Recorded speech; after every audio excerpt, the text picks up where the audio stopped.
Shalom Bapak Ibu dan Saudara. Hari ini kita akan belajar dari kitab Amsal 21 ayat 13 sampai dengan ayatnya yang ke-15. Tapi kita tidak akan membahas keseluruhan, kita akan membahas di ayat yang ke-13 saja. Demikian bunyi firman Tuhan, siapa menutup telinganya bagi jeritan orang lemah tidak akan menerima jawaban kalau ia sendiri berseru-seru. Saya memberikan judul untuk renungan hari ini, mendengar dengan hati. Apa itu mendengar dengan hati? Bukankah kita mendengar dengan telinga kita? Bapak, Ibu, dan Saudara, memang betul kita mendengar dengan telinga. Tetapi kalau boleh jujur, bukankah seringkali kita hanya sebatas mendengar tetapi tidak berempati, bahkan tidak berbuat apa-apa bagi orang yang membutuhkan kita? Beberapa tahun silam, tepatnya tanggal 14 November 2017, tepatnya di Jakarta Barat, diguncangkan oleh peristiwa tragis, yaitu kematian bocah 5 tahun akibat dianiaya oleh ibu kandungnya sendiri. Kisah serupa 2 tahun sebelumnya, yaitu di tahun 2015, seorang anak bernama Angeline, usia 8 tahun, juga mengalami hal yang sama, yaitu kekerasan dan pembunuhan oleh orang terdekatnya. Banyak orang menyoroti tentang kasus itu. Banyak orang sangat menyayangkan mengapa peristiwa tragis itu bisa terjadi. Kasus kekerasan yang berujung pada kematian ini seharusnya dapat dicegah apabila warga atau tetangga sekitar rumah korban mengetahui lebih dini dan segera melaporkan kepada pihak polisi. Akan tetapi dari 2 kasus di atas dan mungkin ada kasus-kasus serupa yang terjadi, kita bisa menyimpulkan bahwa tingkat kepedulian manusia terhadap sesamanya semakin menurun. Orang cenderung menjadi semakin individualis, tidak peduli kepada orang lain, bahkan yang ada di dekat mereka. Ketika ada orang berteriak minta pertolongan, orang hanya sebatas mendengar tetapi tidak melakukan tindakan nyata atas apa yang didengar. Oleh karena itu, hari ini melalui Amsal, kita mau belajar supaya dapat mendengar dengan hati. Dalam bagian yang kita renungkan hari ini, kita mempelajari mengenai ketidakpedulian seseorang, di mana ketidakpedulian orang itu digambarkan lewat tindakannya yang menutup telinga terhadap orang yang lemah.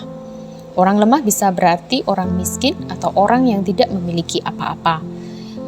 Hidup dalam keterbatasan atau kekurangan bisa juga berarti orang yang minta tolong. Terhadap orang yang demikian, seorang penafsir mengatakan bahwa orang itu adalah orang yang tidak memiliki kebenaran, keadilan, dan belas kasihan. Bukan hanya itu saja, boleh dikatakan bahwa ia adalah seseorang yang tidak mempunyai hati. Oleh sebab itu, ketika ia berseru, maka sesungguhnya seruannya juga tidak akan mendapatkan jawaban. Mengapa demikian? Karena dengan menutup telinga berarti orang tersebut sedang melakukan kejahatan di mata Tuhan. Di Yakobus 2 ayat ke-13, kita melihat upah atau akibat yang akan diterima orang yang menutup telinga terhadap orang lemah, yaitu penghakiman Tuhan yang tak berbelas kasihan akan berlaku atas orang yang tidak berbelas kasihan. Belas kasihan menghasilkan belas kasihan, tetapi orang yang tidak mempunyai perasaan tidak akan dikasihani. Jika demikian halnya, apa yang masih membuat kita untuk terus menutup telinga kita kepada mereka yang menjerit minta pertolongan?